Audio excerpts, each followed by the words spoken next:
All right, we're live. Let me check my audio just real quick, just to make sure. Okay, cool. I think everything's coming through okay. If you guys join in, let me know how the audio is. If not, no worries. It's like midnight, so it would make sense if it's a small group of people who show up.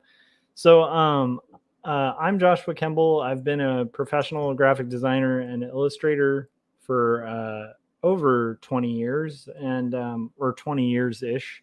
And then I've been a professional art director for about 8. And when I'm not art directing or working on graphic design and illustration, or just being a dad, I'm working on graphic novels. Graphic novels like Jacob's Apartment, which is my comic book that's about Jacob and Sarah, that are two young adults that are roommates, and they're kind of going through that moment in your kind of early 20s, like as a young adult, where you're trying to kind of find your identity and your career. And Jacob is hit with a curveball when he finds out that his father is diagnosed and then proceeds to die of cancer. And Sarah is hit with like an identity crisis of her own, where she's sort of chased by the ghost of a lot of abuse in her family, and is kind of like has started a relationship with a professor that has fallen apart because the professor in that relationship has moved to New York to kind of become a teacher. And so both of them are kind of reeling and trying to find their identity. Jacob's questioning his faith because he was raised as a Christian, and Sarah is questioning kind of her purpose because she found her identity a lot in her previous relationship. Both are kind of seeking meaning and having these very vivid dreams. And so this is a comic where dream sequences and reality kind of overlap. It's a romance, and as well as a comic that gets into the deep questions that can shake even the strongest of faith. So, if that sounds interesting to you, I guess the short way of putting it is, if you took Eternal Sunshine, The Spotless Mind, you put it in a blender with Ghost World, and you like the flavor of whatever comes out from that, this comic would be right up your alley. So that's Jacob's Apartment. You can order this from any bookstore nearby, um, any major box chain store, your local comic shop. Just ask that they carry this. It's also available at all stores online, all fine bookstores online. So that's Jacob's Apartment. And then my first graphic novel, Two Stories, which talks really openly about dealing with manic depression, as well as caregiving for somebody with panic disorder, and kind of coming to terms with faith as an adult when you were raised in kind of like a Christian school that was full of a lot of hypocrisy, and finding identity. And so this comic is heavily autobiographical, kind of along the lines of like classic indie underground comics like Raw and Zap. So if that sounds interesting to you, you can pick that up on Amazon for like a really reduced price. It's crazy what they get away with selling these for on Amazon. And if you have Prime, it's free shipping. And so I really recommend you guys get it. And don't feel like you're ripping me off by getting it through Amazon, because I still get the same cut. So you get a deal, and I still get the same percentage of pay and royalties off of it. So yeah, so that's the two comics that I have out. What I'm going to work on till about 2 o'clock. So I'm starting a little late. I finally finished up the pencils for it. So I'm going to be working on coloring page 26 of a graphic novel called Not Death But Love, The Strange Supernatural Case of Elizabeth Barrett Browning, which is a comic book that I'm doing for West Margin Publishing, that's written by Lavender Vroman. And it is a really cool historical fiction comic that tells the tale of Elizabeth Barrett Browning and Robert Browning. And it's full of intrigue. They're famous Victorian era poets. And it's full of intrigue and seances and suspense, and a lot of a lot of similar themes of like my previous work, and it's pretty exciting. So yeah, check it out. That is going to do it for like my plugs and all of that stuff. And now let's get into coloring the comic. So I'm going to show you on the daily stream. Right over here is basically where I'll be working on the art and doing colors. And then right down here, usually if I'm not working on art over here, if I'm working on roughs or something like that and not finals, which is what I'm doing right now, that's where I'll show sections of the script. And then, if you guys have any questions or anything, feel free to comment, and I'll get to them accordingly. If you want to prioritize a question, obviously it's pretty late in the night, so I'm not sure who all will show up, but I do take super chats and appreciate the support of super chats. And other than that, I'll probably just talk about some stuff that's on my mind while I work on comics. So first, let's lay this thing out. I'm going to have a sip of my coffee that's from Lily's Coffee House, which is my favorite coffee shop that was up in Cambria during a vacation. And then we'll kind of get into the meat of the comic and art. I have to do 230 of these pages. So once I finish this one, that'll leave 204 that I have to complete by April. So it's pretty ambitious, but I'm trying to kind of just stay above water and hit my deadline, and we'll kind of see where it goes from there. So the last page was this page. And kind of show you guys. And it was sort of walking us through. I ended up finishing some of this on Adam Lohr's live stream, actually, which is pretty fun. My friend Adam, who's another cartoonist, occasionally does live streams. And I think me and Frank, who mods this channel, all did a live stream that got pretty lively and might actually tie into my topic tonight while I work, or what I'm going to ramble about potentially. Yeah, let's see here. So, okay, let's get into the comic. So basically, the sequence that we just got to, they've just, Elizabeth Barrett Browning and Robert Browning they've eloped.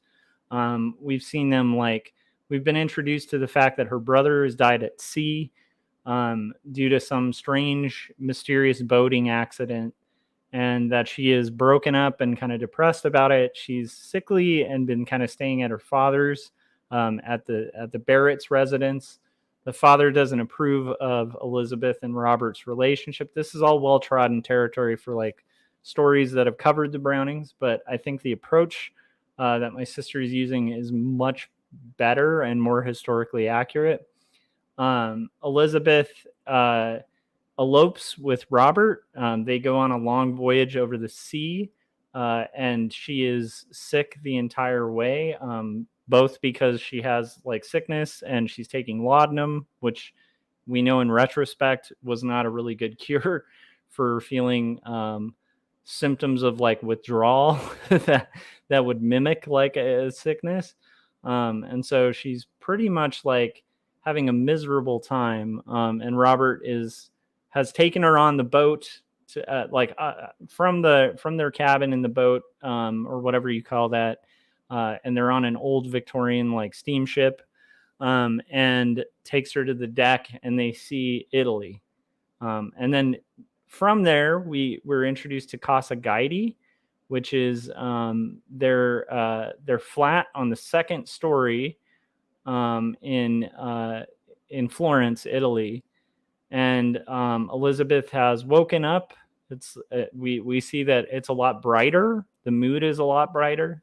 She looks out the window, and we see through Elizabeth's eyes what will eventually inspire Casa Guidi Windows, which is one of her most famous poems. So that's where we're at. And now we're on this next page. And I'm going to definitely use a lot of colors from the previous page, but I'll probably start with the white. So we'll get into it. And it's funny, this page took so long to draw. And then honestly, the last few days have been just very exhausted. And so I haven't really done a live stream in a few days. And it's funny, it's when you're doing streaming, you'll get kind of in this zone where it's you are on point and totally, ready to rock and roll and stream. And then you take a break, and it's like it might take a few minutes to kind of get back in the swing of things. I noticed that Hardy 25 put a bunch of little emojis on Twitch. Welcome. I don't tend to get a ton of views on Twitch. Most of my audience is usually on YouTube, and I am trying Twitch. So if you are interested in this content, once we get a little further in, feel free to follow me on Twitch.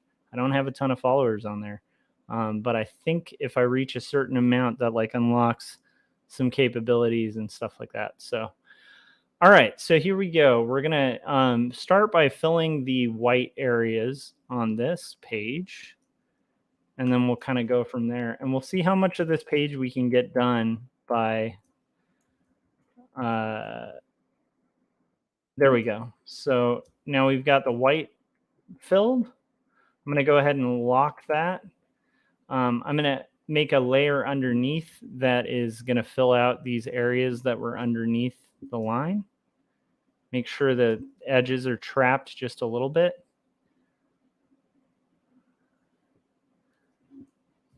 And this will eventually get flattened to my flat layer.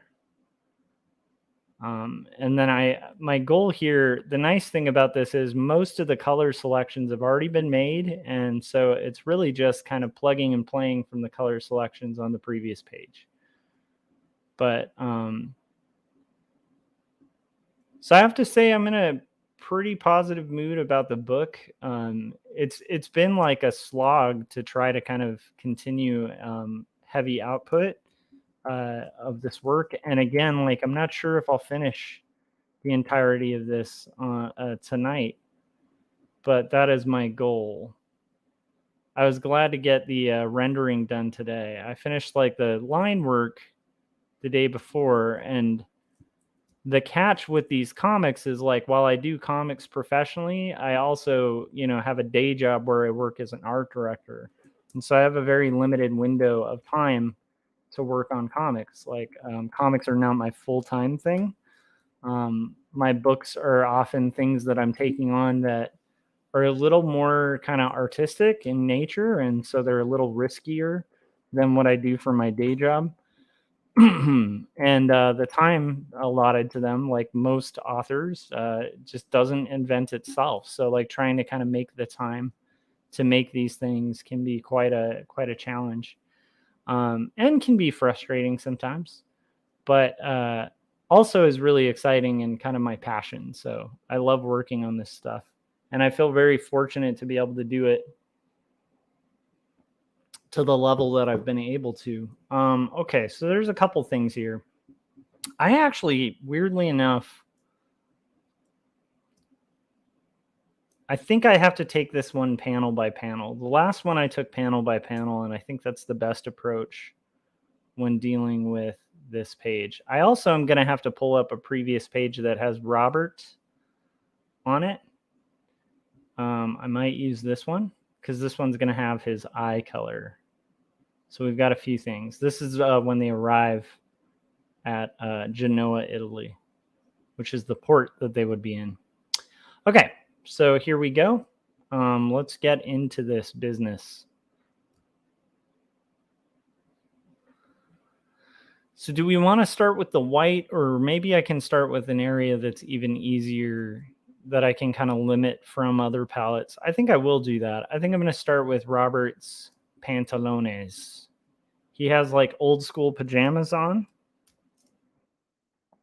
On the ship, we had him wearing, these are kind of like almost like long john type bottoms. But on the ship, we had him wearing a much different outfit. He was wearing kind of like more of a Victorian men's gown. Like men at that time wore nightgowns quite often. But here I'm going to have him wearing more of this kind of like what looked like pajama bottoms, but they were just a much higher waisted pant.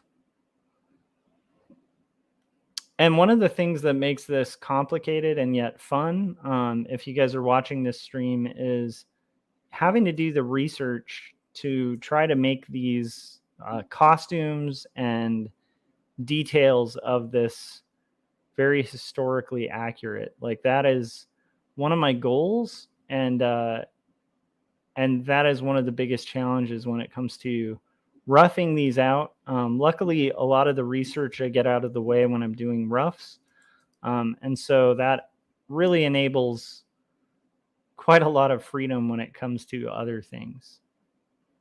So this is a bit of a romantic moment between Robert and Elizabeth, which is kind of sweet, especially after the heaviness of the last few chapters. So, okay. I have been totally engrossed in watching a lot of YouTube videos and catching up. Like, you guys might be familiar, but there's a friend of the channel named Adam Lore who I've had on. We've had discussions, sometimes contentious discussions, because, you know, we're both very opinionated people and have different philosophies. But one of the things I like about Adam is he's a cartoonist, he's a creative guy, and he's always up to something very interesting on his YouTube channel. Lately, I've seen him. I noticed that he had gotten kind of embroiled in some like drama online, with like a Megapastor. And being a Christian, I just always find it incredibly encouraging when people take on huckster Christians. Like I sincerely believe, you know, my faith, but because of that, it doesn't mean I think we should just send money to like hucksters online that are like claiming the faith, but are kind of fleecing, you know, what otherwise would be possibly good people that maybe aren't as skeptical. And so I was interested in kind of some of the stuff that Adam's been up to lately, where he has taken on this, yeah, I think just by happen circumstance, I think because he's friends with some other online kind of debate community type folks, he has taken on being a part of the process of trying to expose Kent Hovind for basically like running a creepy cult that kind of runs as like a sham of like Christianity. Now, I had never heard of like Kent Hovind before, you know, kind of following what Adam was doing with this. But I have to say, I took a look at particularly Mark Stoney, his channel. And I'm guessing like 100% that like I'm probably not politically at all in line with what I would imagine Mark believes. I think he's probably like a very far right guy. I don't know if that's the case, but my point is, as you guys will probably know from following my channel, like I am very passionate about my political beliefs, but at the end of the day, like I think human beings are human beings, and like you can have disagreements and still kind of respect and get along with people.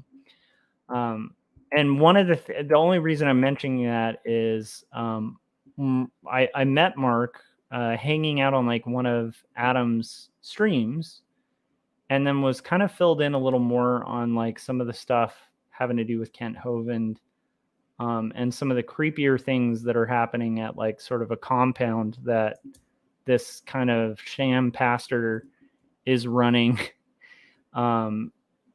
you know, and basically like doing it under the guise of like, I don't know, like being a young earth creationist or something. And now I might have been unaware of this because I tend to not take a lot of young earth creationism very seriously.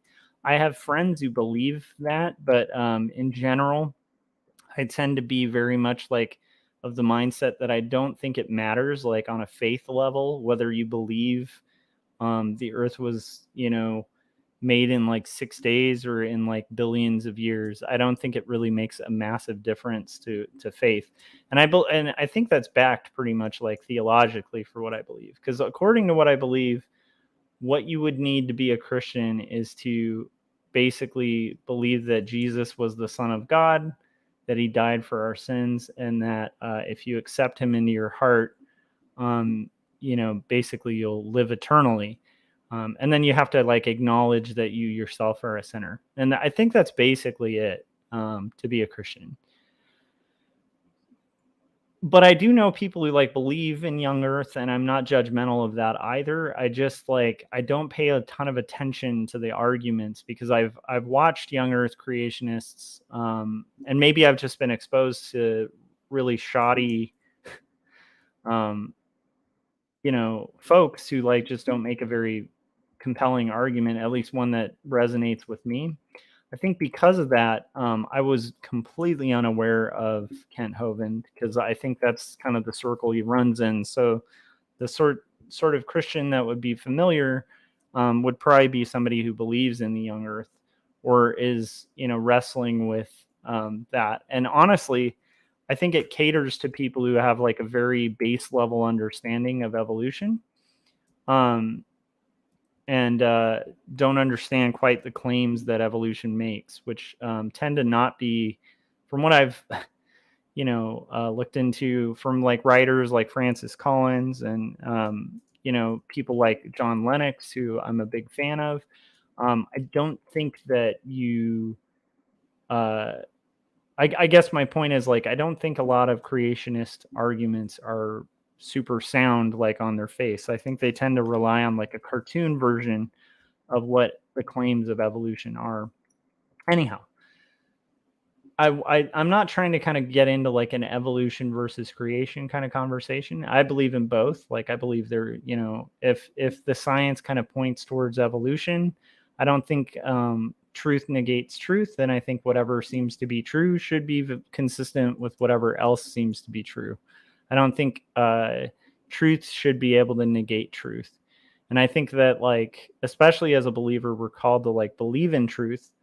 And so I think the onus is on us to, if there is something that observably seems to be the case, to consider that thing and to look at the text that we have in the Bible and kind of consider it in the context of what we also observably can see.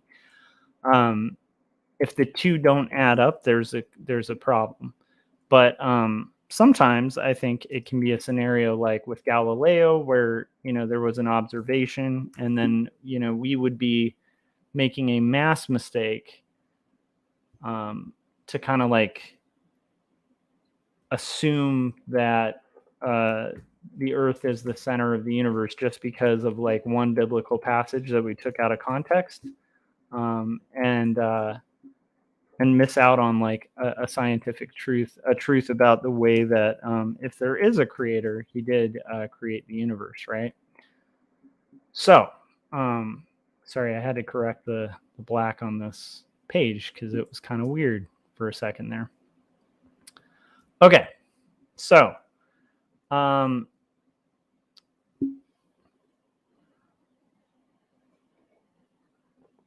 long story short, I would encourage people to actually check out Mark Stoney's channel and kind of see he's been running a loop of videos that just kind of present a ton of evidence about some of the shadier stuff that's happening with this Kent Hovind character, who again I wasn't really familiar with outside of this, but apparently has supposedly a huge following, and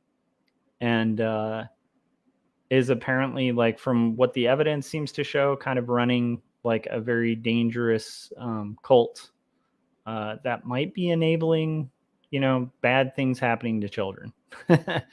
So anyhow, the only reason I'm bringing that up is the last few days when I've been drawing, I have just gone down the rabbit hole of that entire topic and listened to a bunch of what Adam did in trying to kind of help them investigate what was going on because of concern over a specific missing child that was connected to that church.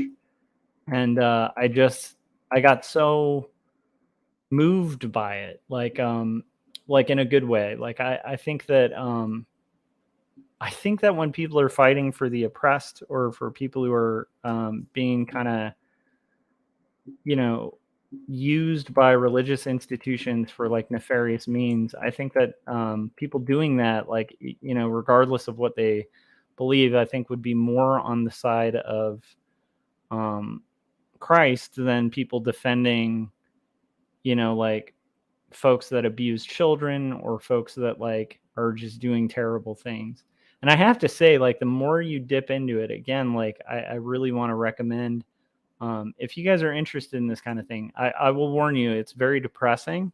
It is a wormhole that, like, once you open it is a lot heavier. And if you guys are just kind of on this channel for like lighthearted art stuff, then disregard what I'm recommending. But if you want something entertaining and fascinating, and also super disturbing and compelling, and really to just see somebody who seems, by all accounts that I can tell, it seems is like fighting for a really good cause. I would encourage you guys to check out Mark Stoney's YouTube channel and just see some of the things that he's revealed about this Kent Hovind character, who, again, it's funny, I think there are like people who are maybe a massive deal on YouTube that I don't know about, that are in like the whole kind of Christian circuit. And I mean, it makes sense, because it's like I just don't really go out of my way to like find that kind of stuff. It's not really like my favorite thing to watch or anything. I do enjoy watching debates online, but for some reason, I think that I had seen Hovind on like 2 or 3 debates in the past, and just kind of didn't take him too seriously. In fact, as a Christian, I kind of just felt embarrassed, because I was like, it's just not the most compelling arguments. It's like very outdated, kind of like slideshow reliant debate tactics that use a lot of what's called gish galloping, where somebody will just bring up like a million different points without kind of focusing on one.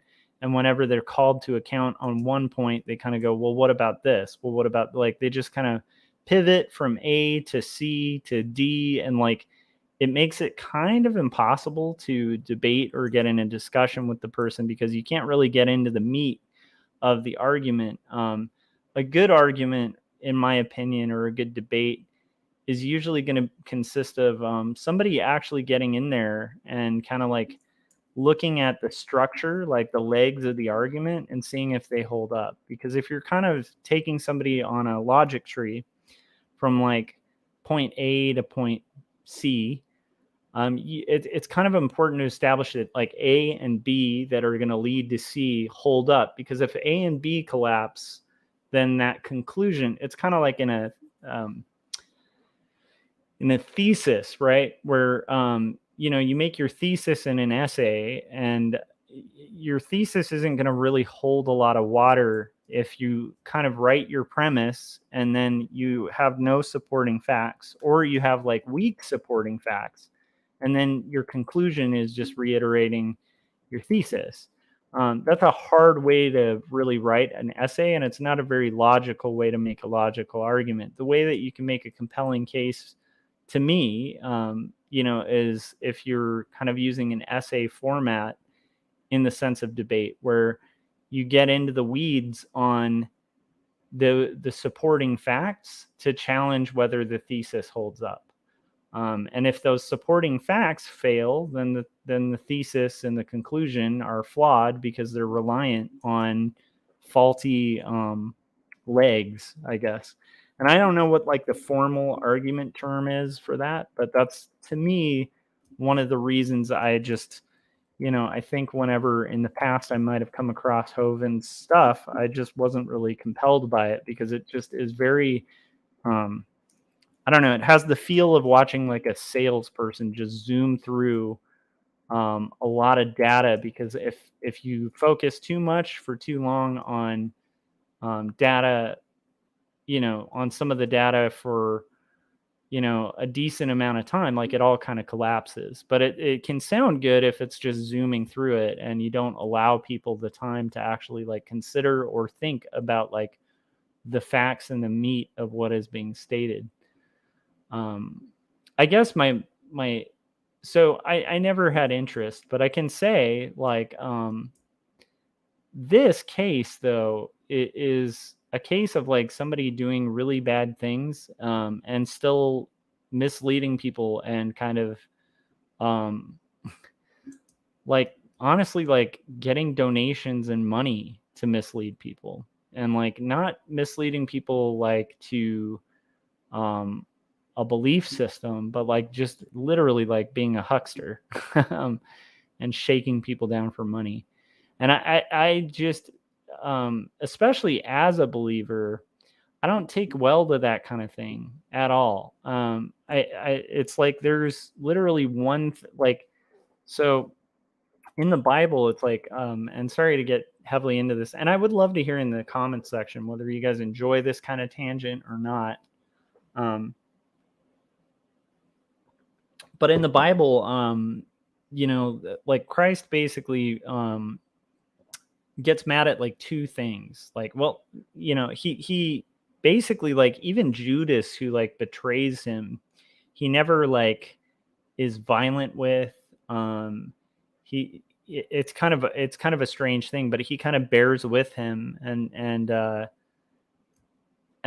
don't know, is like very patient with him. And there's a woman at the well kind of part of the story of Christ where he literally meets like pretty much like what appears to be like a prostitute, and is completely um empathetic and not like horrible and condemning and like angry in his approach to the woman at the well. He's like considerate. He kind of meets her at where she is and then tries to kind of address like what is driving her to seek to sin kind of thing. But he doesn't like approach her by being like, you are an evil sinner. Like, um, but the one time that Christ gets just like massively mad, like enraged, like almost violent,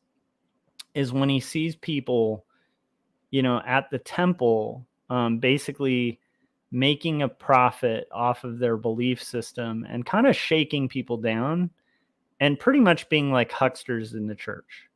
And so I think because of that fact, I take it really personally when I see that happening in religious institutions.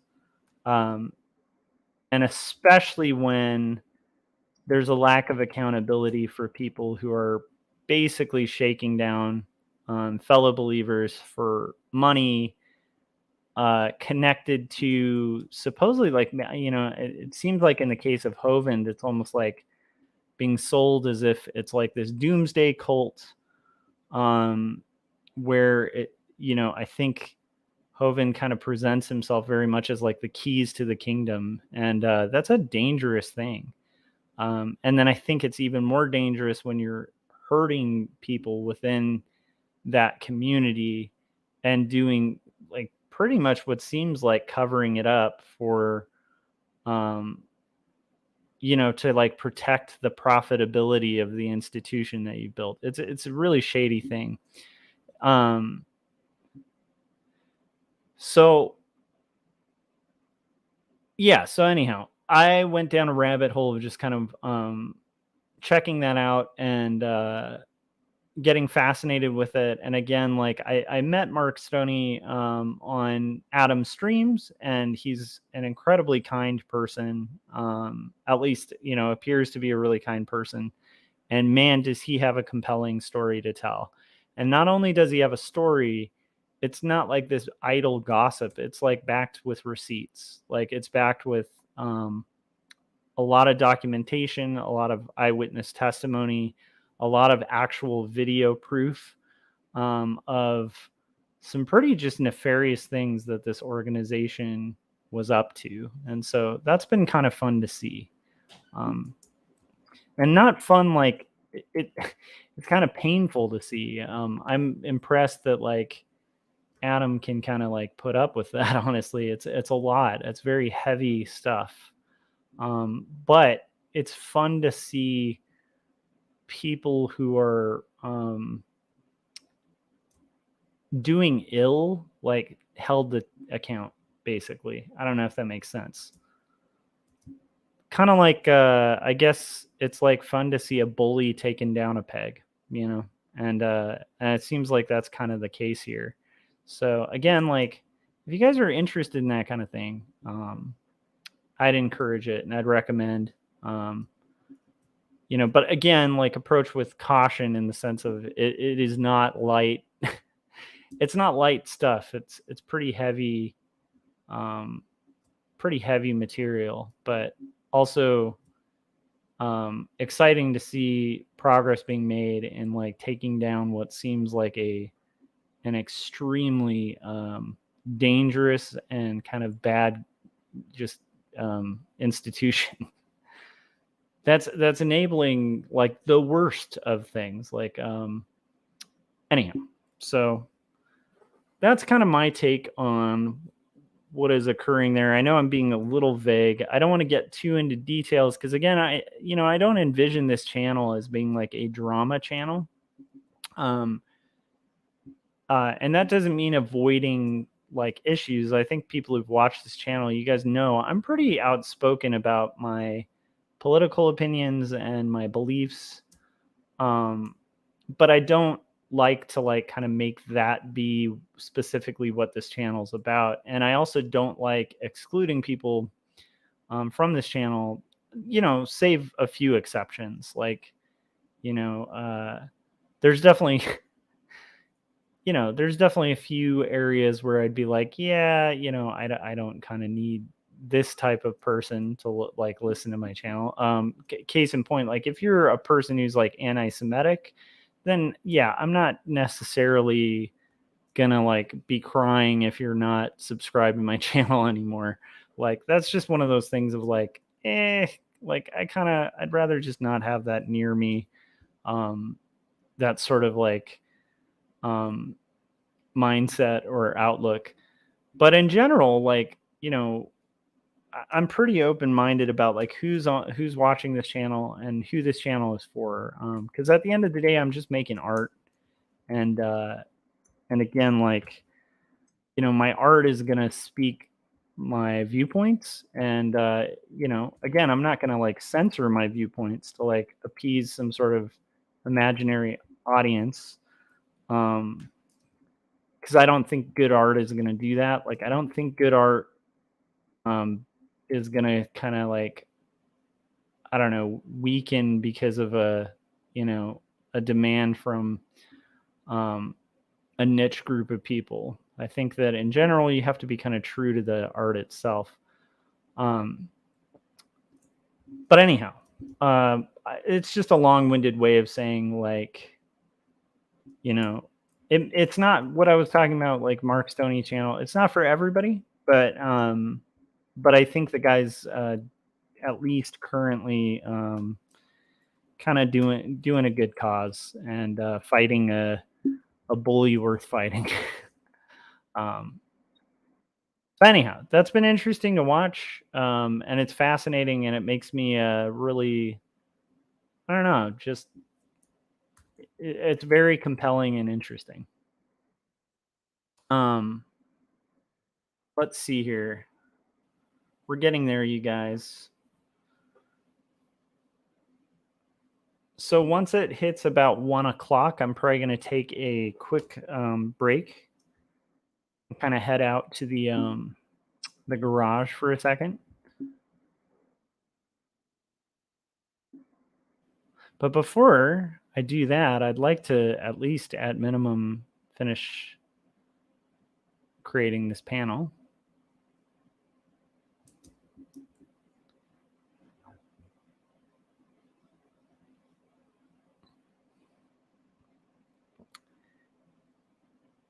So it's been quite an interesting challenge kind of getting getting art done though this week. I feel like I'm making okay progress, but this has definitely been a week where the pages have almost been like painful to make. And I've noticed this happens like where there's points when you're on a graphic novel or a project like this where you'll just feel like you're on fire, like you're just kind of hitting your batting average is insane. And honestly, this week the main challenge has been I have just been unusually exhausted. I can usually function on a pretty minimal level of sleep, but this week has definitely been one where I have had to sleep just a little bit more, just so that I don't kind of completely stop functioning.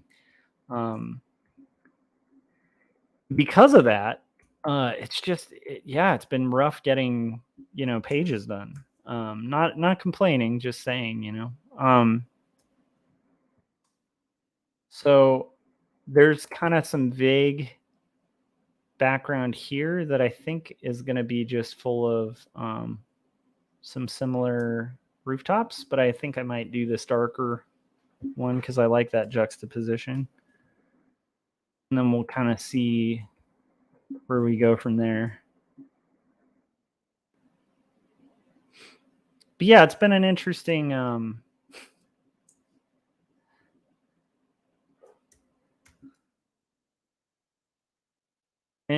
few days. And again, like I will say that stuff that Adam's working on and stuff is very compelling, and I think worth, again, like check out Mark Stoney's channel if you're interested in seeing the takedown of a cult or the attempted takedown of a cult. It's pretty interesting and cool. So I kind of, at least as is currently, I think it's pretty compelling stuff. And I think for me, like I got really into I don't know if you guys have ever seen that Netflix documentary called Wild Wild Country. That gets into like the cult that was out in Oregon. And it's just like this really compelling documentary.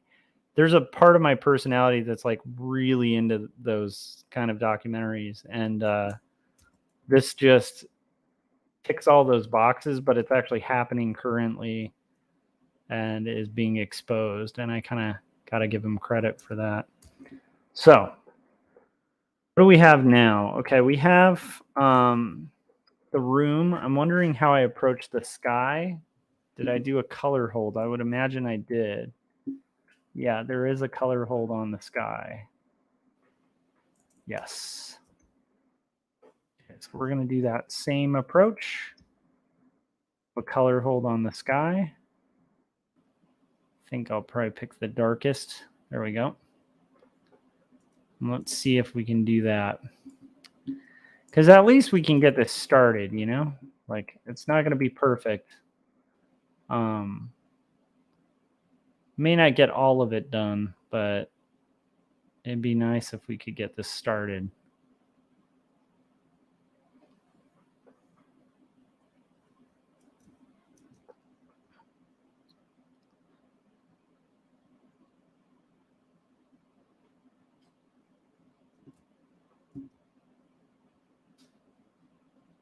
There's a little bit of shading that's going outside of the lines too on the top left that I need to clean up.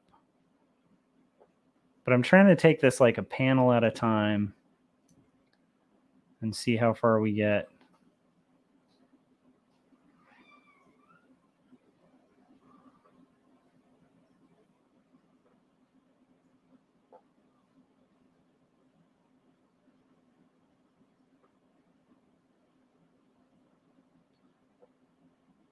So tonight on Artcasters, we actually have Jim Luhan because I think it's episode like 333 from what I understand. And we always try to have Jim on when there's triple numbers. And so anyhow, I think the topic is going to be about kind of like on to the next project as a topic. And I think it's going to be talking about a weakness that I think we've discussed on the show. I think all of us share, like me, Scott, and Corey, where we have this tendency to like, we'll finish like an epic project, like Jacob's Apartment is a good example of that, where it's something that I literally spent like, 5 years on. And by the time the project comes out, I already have this other project. And so it's like I'm having to juggle like promoting the old work with the new work. And it's always tempting to just kind of be on to the next new thing when you're working on art. And unfortunately, it might actually be of an advantage for people who've done like less work.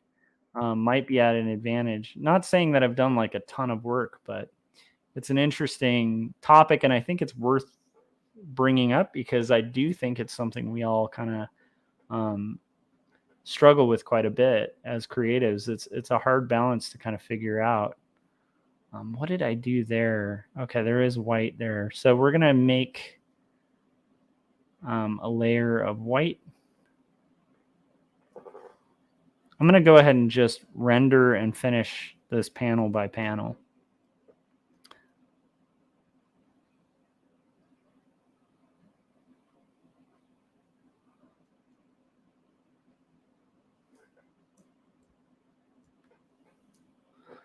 I am really excited by how these pages are coming out, and I keep getting really good feedback from my publisher on it. So that makes me encouraged too, because there are times when you're working on a project this big where you're just like, am I crazy? Like, why is this taking so long?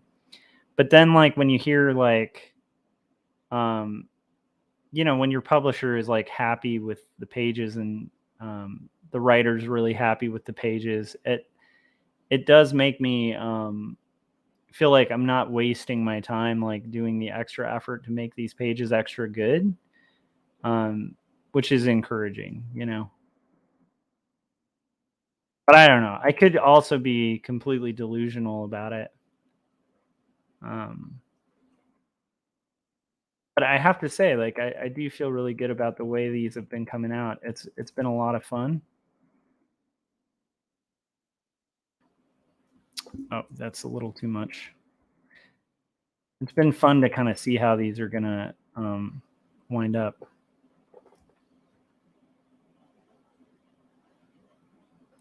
And I think I'm gonna take away a little bit of what I did there.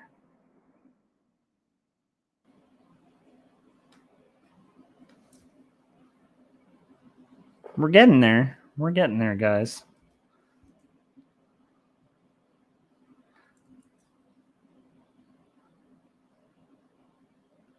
So I hope all is going well for you guys on your creative journeys. I'm guessing this will be watched, in the morning.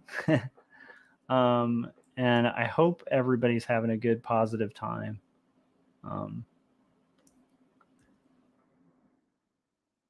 Okay, I'm going to go ahead and save this, and we're going to move on to the next panel.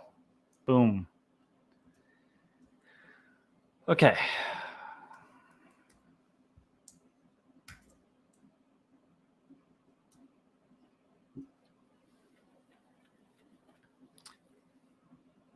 Oh, we've hit the hour mark. So I'm going to go ahead and put on the trailer for my graphic novel, Jacob's Apartment, and then we will rock and roll. So I'll be right back in about a minute after this trailer, and I'm going to have coffee and be refreshed. So here you go.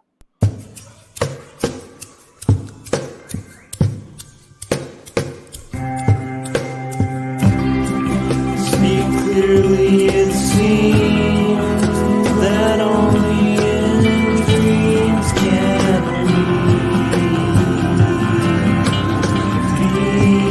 these things we've seen and walk around breathing things.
So we're back, and right now I'm going to be flatting this page. Again, if I seem a little more mellow tonight than usual, it's because I am sleepy. But I'm going to do my till 2 o'clock thing. That's kind of the schedule I've been trying to maintain and have been maintaining, and honestly been pushing a little bit. So I think that like yesterday, I did manage to get like a decent amount of sleep. And throughout the week, I have been like taking a little bit longer of naps and such things in order to kind of make this work. Because again, like I commute about 2 hours a day, work about 8. And it's to get creative projects like this done on top of a day job is, a bit of a challenge. I'm not complaining because that's kind of the challenge of making art, but I'm just saying that's the reality of it. So I am excited though. When this book is done, it's going to be like a hardcover through West Margin. And if I can hit my deadline, it should be out in 2024. But hopefully completed by 2023, so that by the time this is released, in theory, I'd like to have 2 Stories book 2 completed as well. That's kind of my crazy ambitious, I don't know if I should say it out loud, kind of plan. All right, let's haphazardly. I usually do this much more methodically, and today, again, because again, like you kind of need to get in the zone. And today I am definitely in that zone of like kind of haphazardly doing the time, and then hopefully it comes out well. I have noticed this though, and I've talked about this on this channel multiple times, where I think half the battle of, to me, of like completing graphic novels is just kind of fighting through the days where you just absolutely do not feel it. I love what I do. I love working on comics.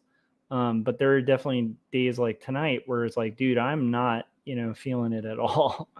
And yet, like, I do think like if I just power through, I'm going to make a good page. And once I get that win of a good page, like the last page, I think kind of kicked my butt because it was a pretty challenging page. In fact, the last 2 pages, this page is less challenging because it's a lot of characters in an environment that's fairly close up, but these giant establishing shots and sweeping landscapes that I had to do on the last 2 pages. Like the last page literally had 2 crowd scenes. And I don't know, there are some artists I know who can knock out a crowd scene very effectively, very quickly. I must just not be one of them. I like drawing crowds. I like drawing people, but man, that was quite a bit of work. And I do think like took a lot out of me to do them. But again, I'm happy with the results. My publisher liked the results. And so I'm kind of powering through on this page, but it's like trying to find that momentum. I have momentum. It's just like at this point, it's about showing up when I don't feel it so that I maintain momentum. Let's see. Is there anything else kind of? Oh, so I will say, I do think tonight's Artcasters is going to be a lot of fun. It'll be on my channel. It's usually, rotates between mine and Scott Cirklin's channel, but I believe it's on my channel tonight. If you want to make sure you get updates for that, like there's usually like a newsletter link that's on every Artcasters that we do, and there's also a playlist on my YouTube channel of Artcasters in case you're curious to kind of catch up on some of the ones we've done in the past. I think at this point we've been doing Artcasters for quite a while. We do it once a week, and I believe when I started we might have been in the hundreds. And now we're, well into 300 and something episodes. I'd have to go back and find out. I should go back and find out what was my first Artcasters episode, but I believe like we've been doing it for quite a few years now. And so anyhow, what was the point? Oh, I was just saying on the links, you can kind of find like in the descriptions for the Artcasters, you can find a link to a newsletter that will basically go out before every show, and it kind of lets you know like which channel it's on. But another safe bet for that is to just make sure you've hit the bell on this channel if you want to be notified when we're about to go live. It'll give you a notification kind of like you get for these live streams if you've already hit the bell. And that'll let you know when we're about to go live. And Artcasters is a little more structured than these live streams. Like these live streams are super fun. I enjoy the fact that they're kind of not structured, but I will say like Artcasters is a little more of a show. Let's see here. Although this is, I think, a good show. So there's that. Let's get the white of the eyes out of the way, as well as, I believe, of Elizabeth's nightgown. So this is a kind of romantic part of the story, which I think is important to kind of establish. And I love the way this book is structured. One of the things that drew me to wanting to pitch this to publishers was the fact that like when I read the script, it's just really well balanced, where it's got like heavy parts and very serious parts, and it very expertly weaves them so that it's not an overload. And that's something I'm always conscious of when I'm doing writing.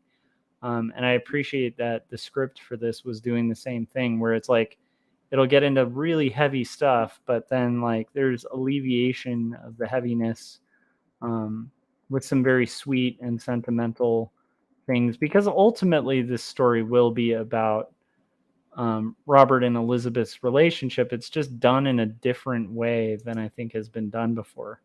Because again, it's kind of about them overcoming obstacles that are insane, but not the obstacle of her father. Like stuff that's a lot deeper than that. Kind of like strangely enough, like a questioning of identity, which and belief. Okay. So now we're going to have this next. This is Elizabeth's hair. And I need to hit save once we have her hair deselected. And we've got a good 45 minutes left on this stream before I have to call it. If you guys are out there watching, let me know in the comments what you're up to. If you're working on art though, and like kind of don't really feel like commenting, that's okay too. It's okay to lurk. But I am always kind of curious what everybody else is up to. Quite often, like, you know, there's a lot of creatives that also listen to the stream, and it's just inspiring to know we're all kind of working on stuff at different times. There's some sloppy ink work on this I need to clean up too on the edges. So I will try to remember to get to that, because I noticed that before. Oh, we have some hair here.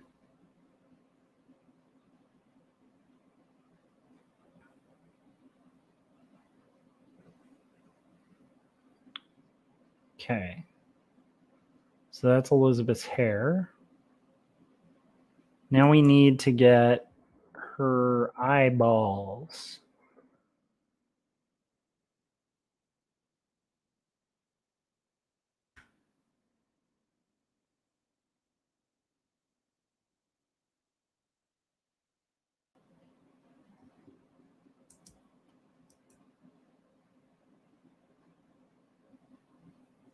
It is kind of fun working in this more rendery kind of way, where it's like I'm so used to working in inks that it's been fun to do so far, like 26 pages in this style.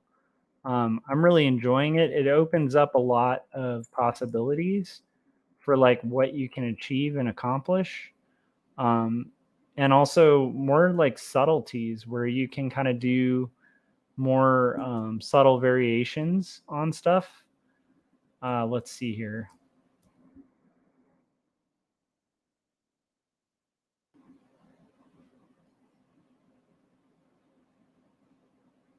So you can kind of like with a few marks kind of suggest stuff that quite often would take quite a lot longer and require quite a lot more detail when you're just going in ink. Whereas this, you can do like a wash of color and really, or not a wash of color, a wash of tone, of value, with just like pencil, and it just suggests something, which is kind of awesome. I want to steal the gold from this room too. There was a gold, yes, gold mirror. So Elizabeth did have a wedding ring, from what I understand. I believe it was a blue stone, from what I could gather. It's interesting. I'm not sure if the diamond thing was even a thing then. I kind of think a lot of the time people would use different kind of stones and stuff like that. And then I think it was like De Beers later on that did a whole conscious campaign to try to make diamond like kind of the go-to ring. But I think prior to that, people used different rings. And I could be 110% wrong. I didn't get his beard. Let's see here.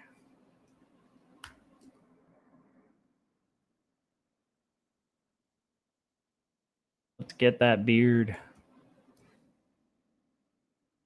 Kind of like a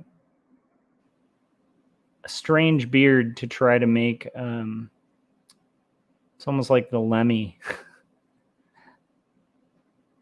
If you guys are ever bored, just look up Robert Browning. A young Robert Browning.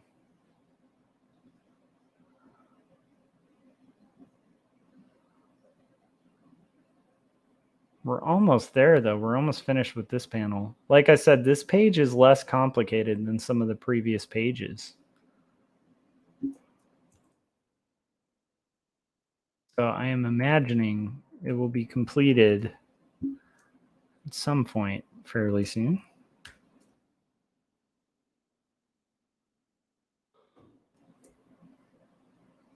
Oh.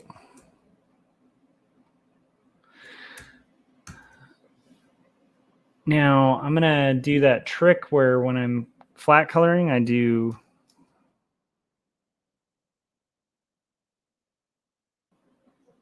a little bit of this. I want to double check something too.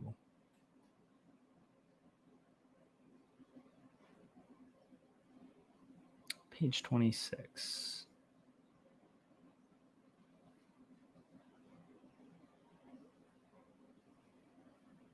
So I'm not sure what's going on. It almost feels like the black got blown out somehow on here. And I'm not entirely sure what happened there.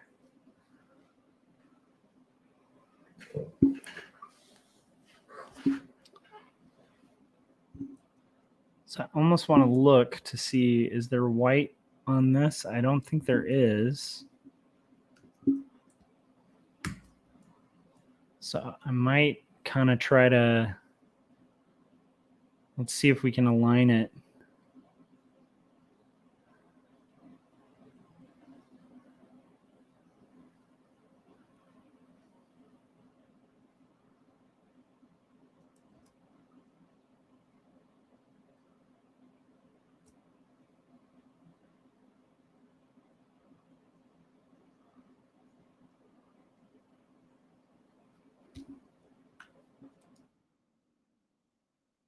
Interesting. Something really weird is happening with the with that value. I'm wondering what that is. So now I kind of want to do Merge visible.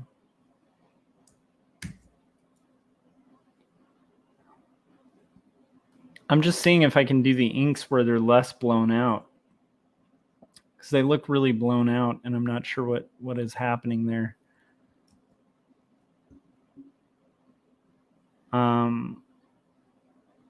Let's try here, gray.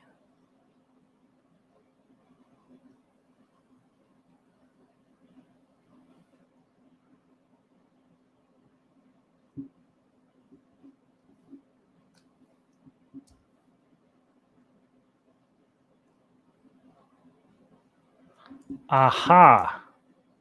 We may have solved our problem here, guys. I may have had a problem with, so let's try this. Edit. Paste in place. Let's try this now. Yes, that looks a lot better, right? Don't you guys think? I feel like the other inks were just somehow really blown out, but this looks much better to me. So I'm going to actually go ahead and just call that a little bit, because I think that's just representing a lot better. And we'll have to redo that color hold, and that's okay. Let's see if this solves it when I go to the rich black.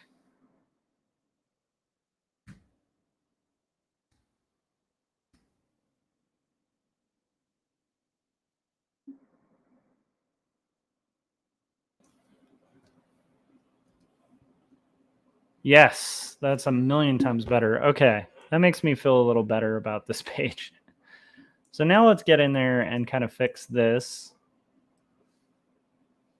Yeah, because I don't know what was going on. It felt like on the edges in particular, I had somehow, I think possibly with sleep depth or something, or whatever I've been feeling lately, I think that I had somehow blown out the edges where like yeah, that just looks a lot better. So that's a good lesson in, like, if you're working on something, especially like inks, and you notice you blew it out, make sure you're saving iterations too of this stuff, right? I want to grab that color hold color again. Let's try it. Okay. Go ahead and save. I want to clean up some of those edges too that I saw. There was like some spots like here where I feel like, what the heck happened there? I definitely was being a little too sloppy there. And then there's another edge where it kind of overlapped that I want to take a look at, which was right down here. Yay. I'm going to clean that up a little bit. I don't mind if these pages are a little more kind of freeform. Again, like these aren't like aliased, clean, like black and white lines, but it's like there's still a way to, to make sure these things are being done effectively. Okay. So now we're going to redo that color hold. I want to color hold these areas. And then I think we're in a much better shape if I can do that than we were.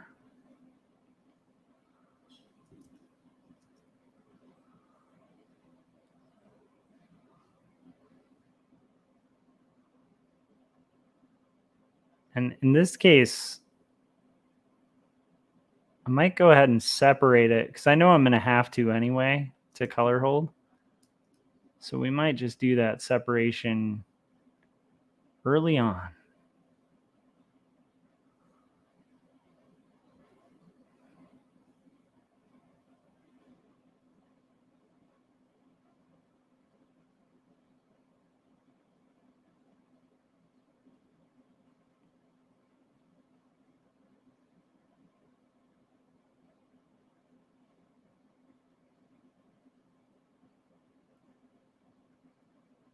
Okay.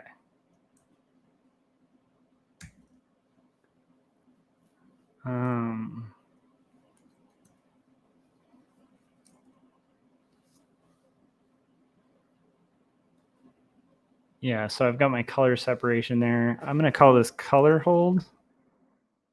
This is going to be the lines. Okay.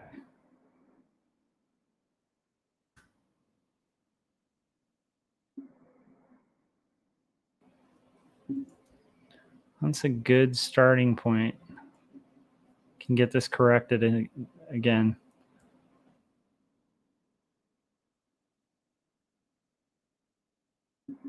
Woohoo!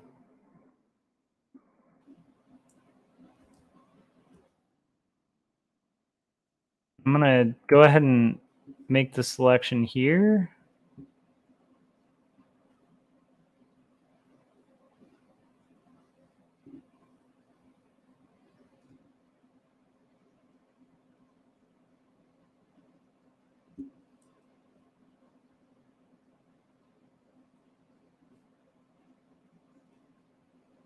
Okay. Let's see if we can do this. Hey, look at that.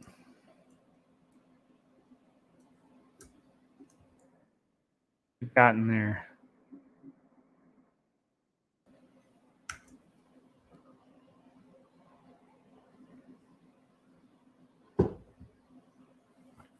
Okay. We're getting closer and closer. This is going to be the area that's called light. And we're going to get in there with some white. I think, as far as I know, it's maybe as far as we can get. We'll have to kind of see. But I do like the idea that like the lighting's kind of coming from a little bit to her.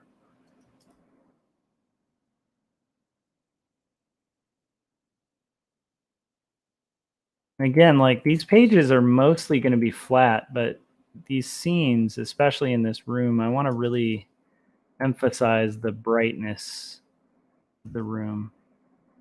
And that means washing out a little bit of the color.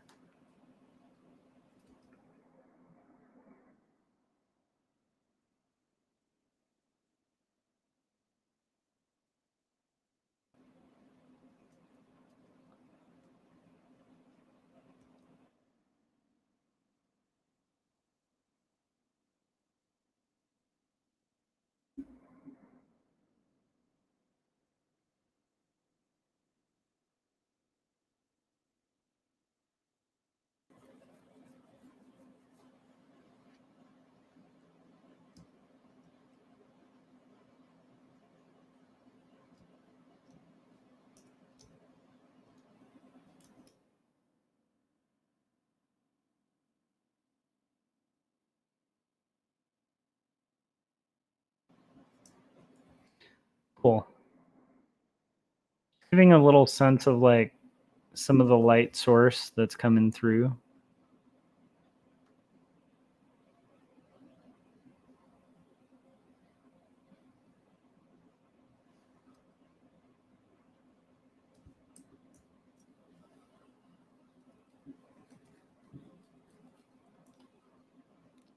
All right. Getting closer to done, you guys. Getting closer to done. Okay. Now we've got another sequence.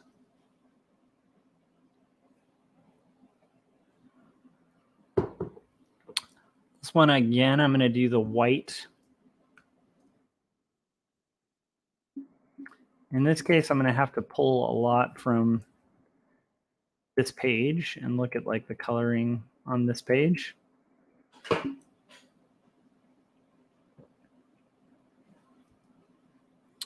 Okay, so those buildings are white with like gray. Okay, cool. All right, so let's get in here and deselect Robert's eyes.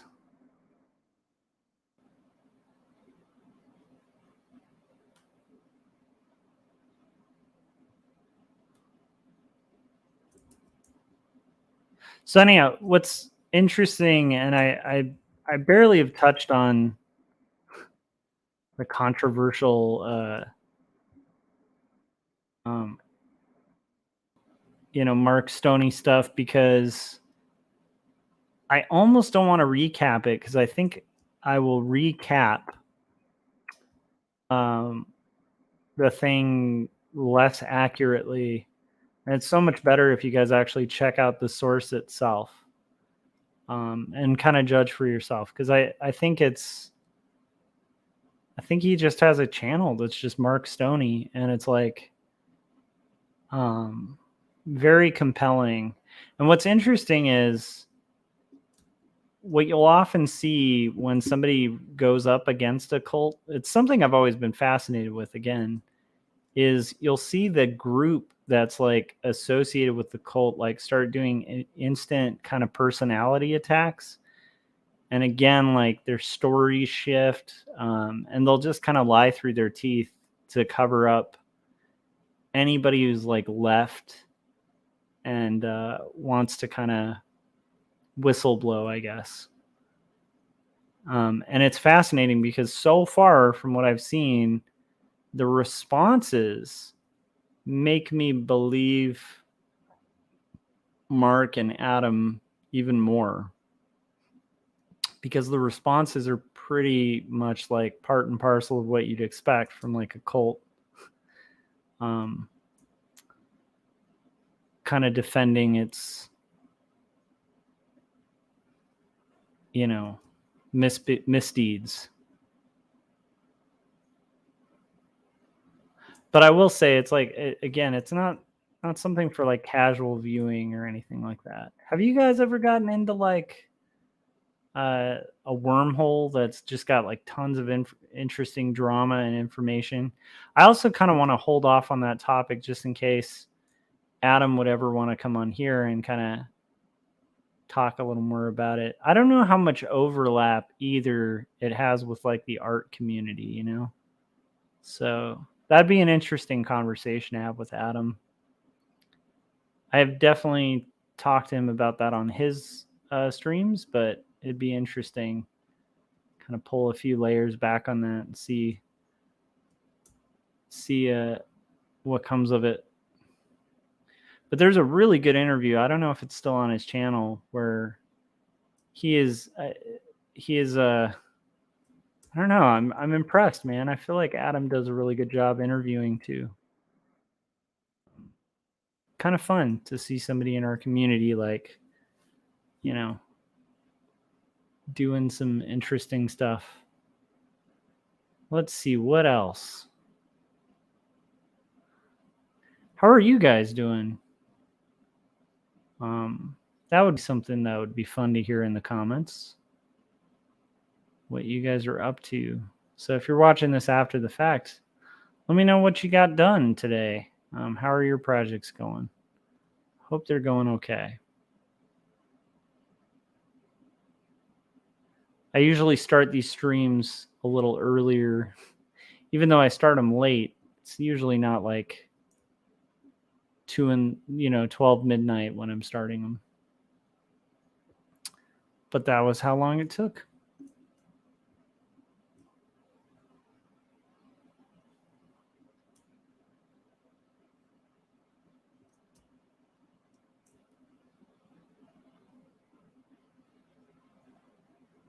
All right, so we have about 25 minutes left. So I'll be pretty content if I can kind of finish up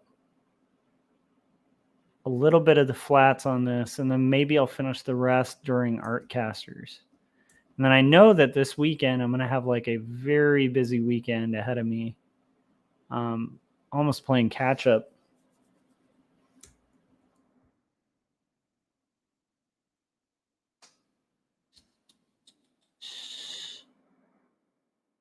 I know there's more white in the background, but I'd rather kind of bounce to a different color now. So I'm going to bounce to lips. Let's get that.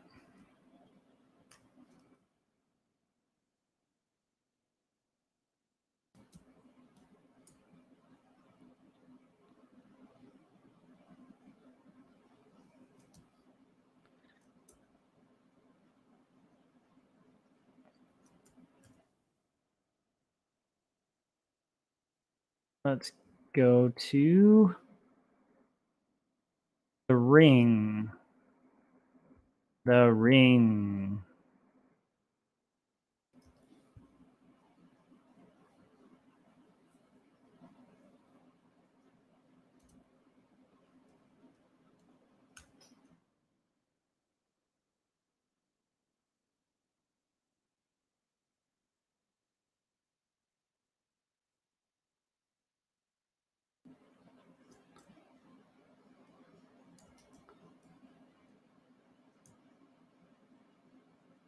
Did we get the other color from the ring?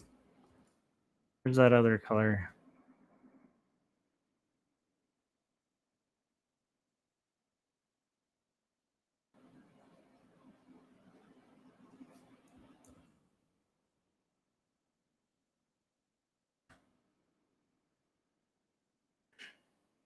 There we go.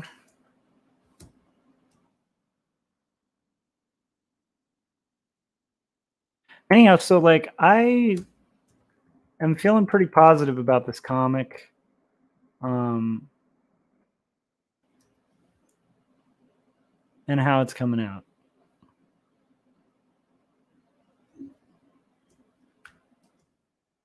And it's fun when like the pages start adding up. Like this is one thing I will encourage people with on graphic novels. It can be daunting the further you get into it, but it's also encouraging, right? Because like to me, now I'm over the 25 hurdle, right?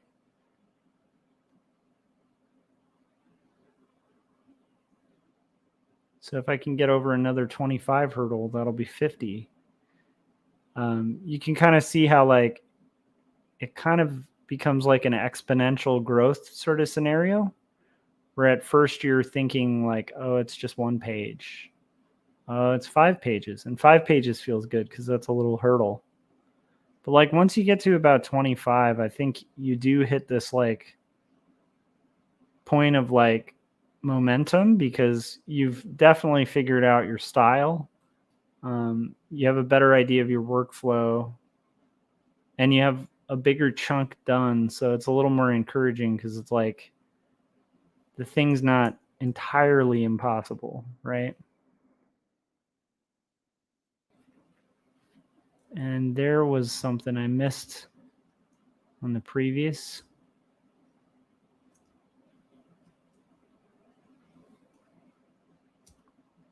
We will go back to that in a second.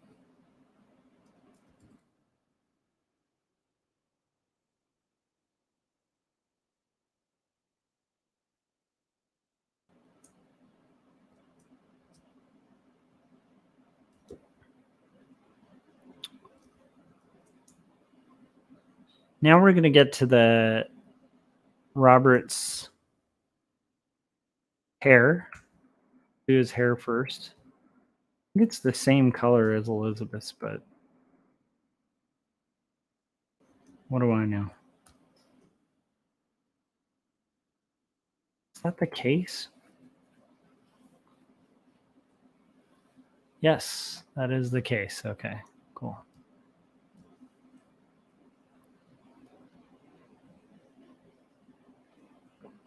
"20 minutes left, guys."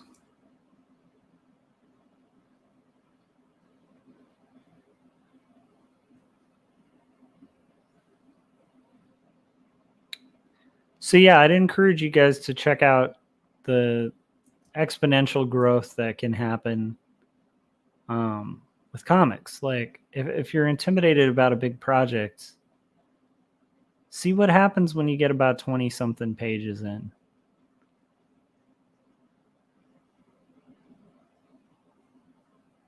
Because by that point, you're either going to kind of see it through or just abandon it, you know?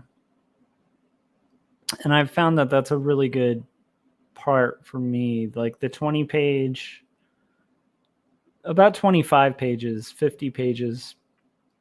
25s is like, for me, a really encouraging number. I don't know why. Just feels like something. I think why 25 is nice is 24 is a typical, an old school floppy was like 20 to 24 pages. And so if you've managed to finish 24 pages, that's one issue, you know? I think that's why when I'm working on graphic novels, like that's a fun point, you know, where it's like, okay, we've got one issue done, you know? Were we releasing this in the older format, you know, we'd be on to, we're literally doing page 1 of issue number 2. That's what we would be working on, which is kind of exciting. I have to admit, it would be fun to work on like something serialized, maybe at some point. If I ever come up with like a fantasy or something, I don't know. I'm pretty sold on graphic novels as late, though. I don't know if that's unique to me, but it's definitely something I've been more and more into.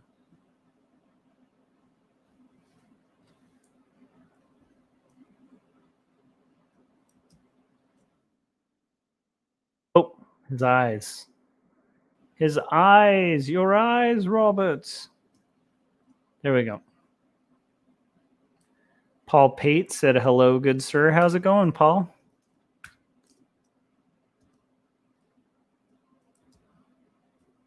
How are your projects coming along, buddy?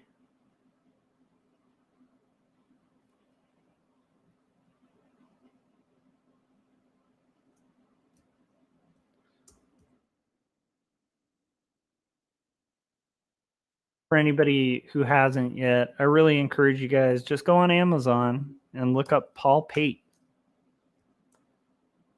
Buy some of his graphic novels. They're really cool.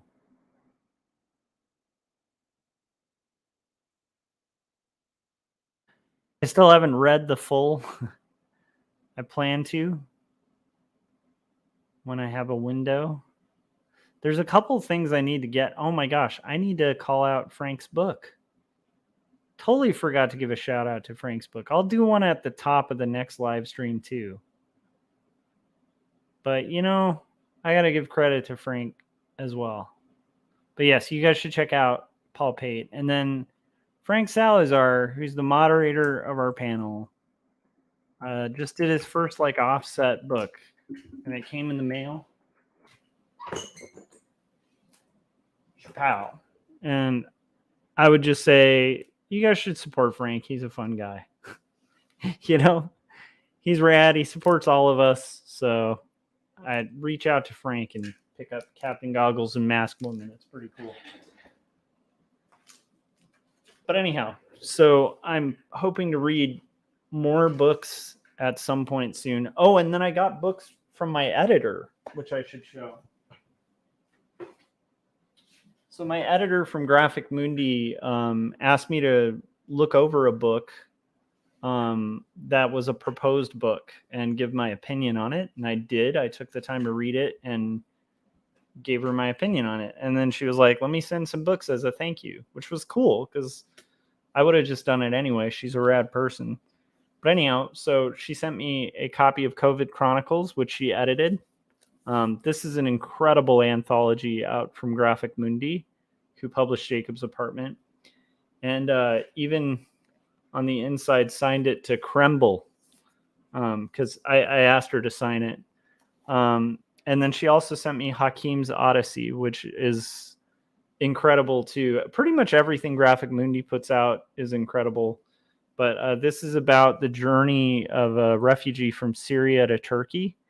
And it's really pretty hardcover. So yeah. And Frank said, my book? And I said, yes, I had already shown it, but I'll show it again. Boom, Captain Goggles and Masked Woman with a custom drawing from Frank. And I'll show this more at the top of the next live stream. Because I only got about 14 minutes left to get some flats done. Now I've got to finish me flats. But yes, I'm excited about it, Frank, and I appreciate it. And it was very nicely shipped too.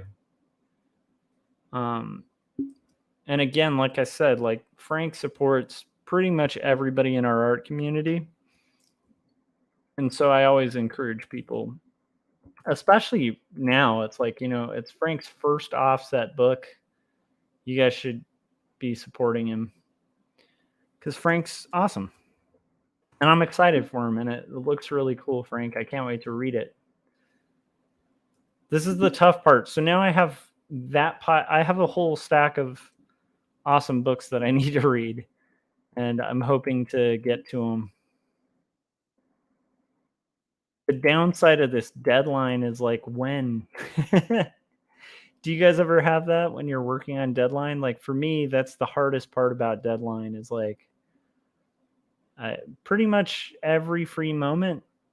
It's like I either am going to be reading a book to my kid, or I'm going to be working, or I'm going to be working.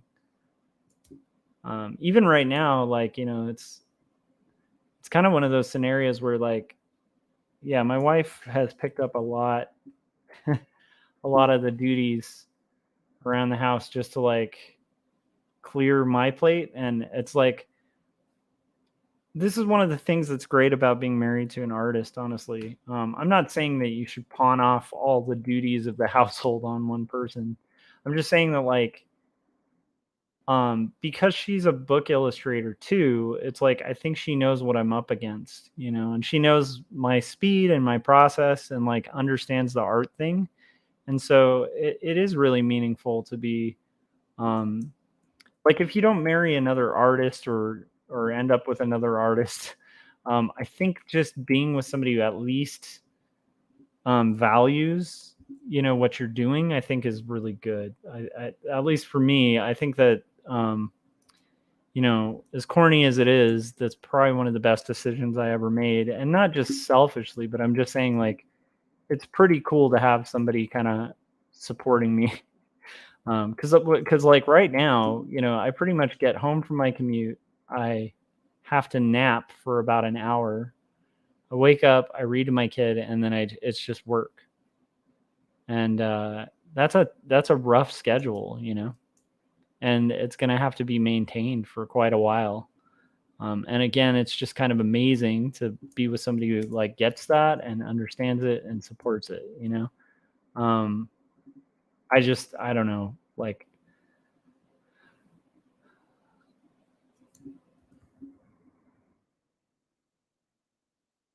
but I mean, it's, that's the nature of these things. I don't think I'm always going to be in a scenario like even with Two Stories Book 2. I don't think it's going to be as tight as this. This one's pretty ambitious. The other thing is like Two Stories Book 2 is much shorter than this book. This will be the longest graphic novel I've made. And so on a pretty tight deadline. So we'll see,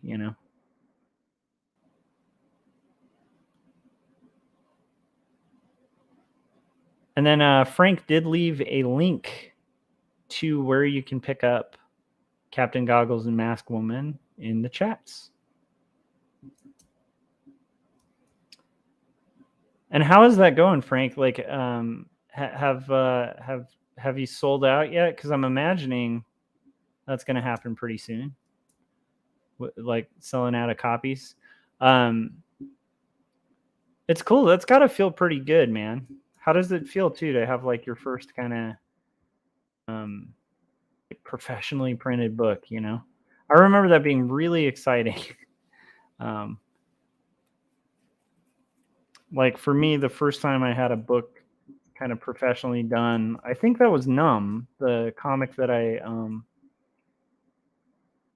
got the Zarek for years ago. And I remember the first time it like, I mean, I had done stuff. I think I've talked about this. Like I'd done stuff for clients that have been printed professionally, but there's something when it's your own book and you like wrote it and made it.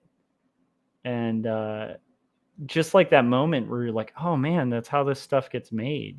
There's something very cool about that. I talked about that a little bit when I was on Gary Hodges' live stream.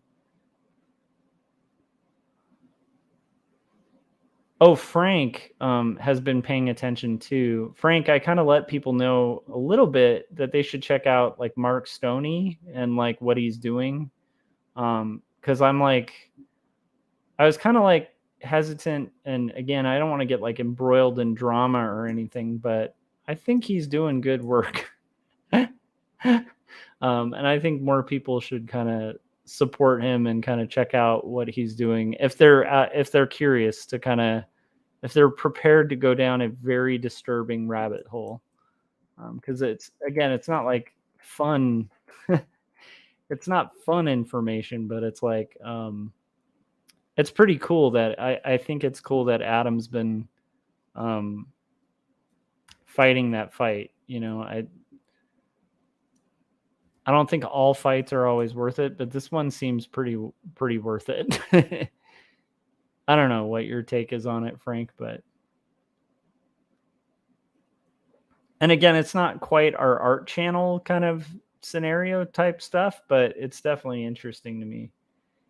Paul was asking about him. Yeah, like so I talked about it at the top, Paul, but I'll just fill you in. So Adam, who's been on the show before, I follow his channel too, Adam Lore. And he often gets into kind of like some pretty like crazy internet drama. But like it's always interesting. I can't explain it, but like I really appreciate it's weird. I appreciate Adam. I don't know if that makes sense. That almost sounds demeaning. I don't mean like I appreciate him like in any negative way. I actually really am entertained by his channel, and I think he's a pretty smart guy, and he looks at things from like strange positions sometimes, but I think he's an interesting guy to talk to, and I like his comics and stuff, and I think he's a nice guy. Like I think he has a good heart. And he's a friend. So I just noticed that he was getting into this thing with like this internet guy, Kent Hovind. And at first I was like, oh, this is just like weird kind of internet drama. But then like I started looking into it just out of curiosity. And then the more I looked at it, the more I started finding out more about this guy, Mark Stoney's story about kind of escaping basically like a cult. And I realized like Adam was kind of helping out and helping them kind of uncover some crazy corruption. And it's like, it's really serious stuff. Like, it's not like and I can see why Adam got so into it, because it's like, it is like when you find out some of the things that he's uncovered, like it's just like undeniable. Like especially the guy who's sort of I would call like almost like a whistleblower. um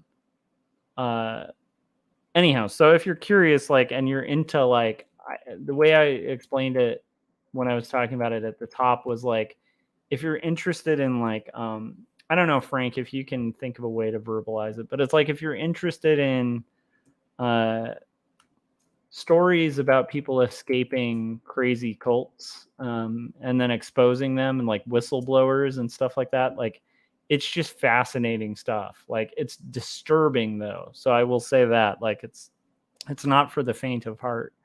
And if you're kind of like maybe in the thick of things and needing like lighthearted material, maybe take a pass on it. But I will say it's a fascinating rabbit hole, especially if you're kind of like me, where I get really interested in anything about cults and people escaping cults and stuff like that. So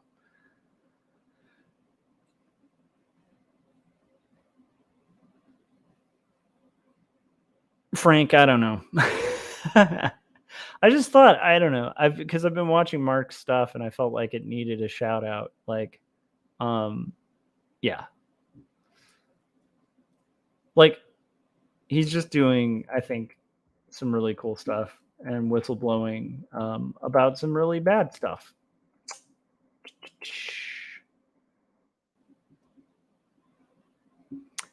Anyhow, so that was fascinating. All right, so we're gonna do. Oh wait. Oh man, I have 4 minutes, you guys. 4 minutes. So we might have to kind of call it. So what I'll do is I'll deselect this area. Paul said kind of true crime vibe. A little bit, yeah. I mean, there's a mega pastor. He's not even really a mega pastor. He's just like I don't know, like a huckster, like claiming to be a preacher online, who kind of runs like a weird little cult, like out in like Arkansas or something. And this guy kind of escaped it because he found out there was like some pretty severe stuff occurring with children on the property. And that's Mark. So Mark wanted to kind of get his kid away from a pretty toxic situation. And so he moved and then had been haunted by like just the realization that like something might have happened to this kid who was there. And so they started kind of doing a lot of investigating and uncovering, um and right now it's like a lot of whistleblowing. So yeah, definitely is like kind of occurring, and he's literally running a stream right now that just shows all of the evidence against this institution on Mark Stoney's channel. And I just 100% would say if you're into like true crime kind of stuff or just watching like bullies get exposed, it's pretty I don't know, it's funny because it just started initially as like a what's Adam up to, and just became this like uh really interesting, and definitely one of those scenarios where it's like I actually would like to see the people responsible for kind of what's going on, like kind of like, yeah, I'd like to see it exposed and potentially like legal action to come against them. So that's the fun of that thing. But I'd recommend it. And Adam did a lot of really, I don't know, just like insane like amounts of work to try to kind of, you know what, I want to save some of that story though, because I feel like the next time I have Adam on the live stream, I think it would be better just coming directly from him because he'll recap it a lot better than I would. Yeah, Paul said that sounds horrible and amazing, Josh. Yeah, it is it is horrible and amazing. It's pretty cool. But Adam was doing pretty good work on that, I think. So, but it's a whole thing. It's a whole corner of the internet that's not like my corner of the internet, but it's fascinating. I don't know, Frank, if I like recap that well.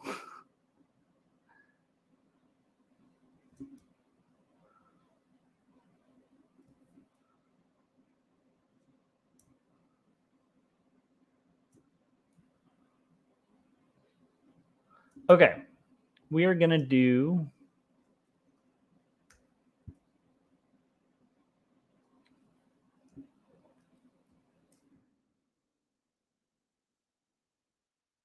Okay, and we're gonna have to call it, guys, because it is 2 a.m. for me. So what I'm gonna do is go ahead and save the rest as magenta, and then if you want to see me finish this page, and you want to see Jim Lujan rocking the Casbah on the Artcasters tonight, then make sure you've hit that bell and subscribed and stuff like that. And we should be doing Artcasters tonight. So thank you to everybody who's actually shown up and has watched this and listened to me ramble while I started a page. I wish I could have finished the flats, but I did finish the pencils today, and I did get a good chunk of the flats done, so it's in pretty good shape to do some eventual work. We're going to go ahead and close out some of these extra things, but it is in fairly good shape to do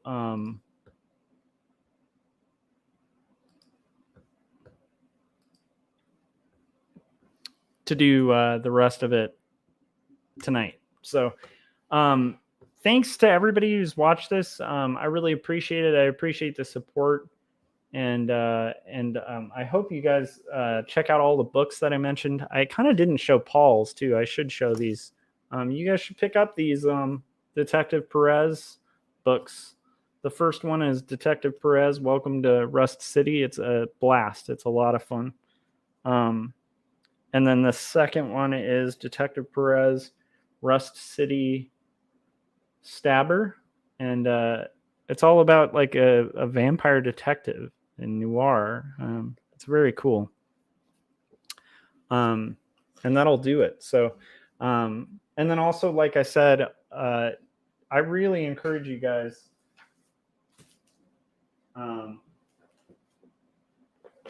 to check out, like, obviously Jacob's Apartment and Two Stories, the books that I have out. Jacob's Apartment would be the most current. And also check out the other stuff by Graphic Mundi, like Kovid Chronicles. This is like a heartfelt anthology that pretty much recaps everyone's experience dealing with COVID as it hit. And it's fascinating because it runs the gamut from like lighthearted, funny stories to like people who've literally just lost people and had their dead bodies shipped to them in like the mail. And like it's like, you know, because they couldn't visit them and like collect their remains, like their ashes or whatever. It's like a brutally heavy book, but it's also like very well balanced and beautifully edited by my editor. And I think she's one of the best editors in comics. So definitely check this book out too. I think it's a worthwhile one. But pick up Jacob's Apartment first. And then Hakeem's Odyssey. I can't wait to crack that open as well. And then one last time, let me just do one more.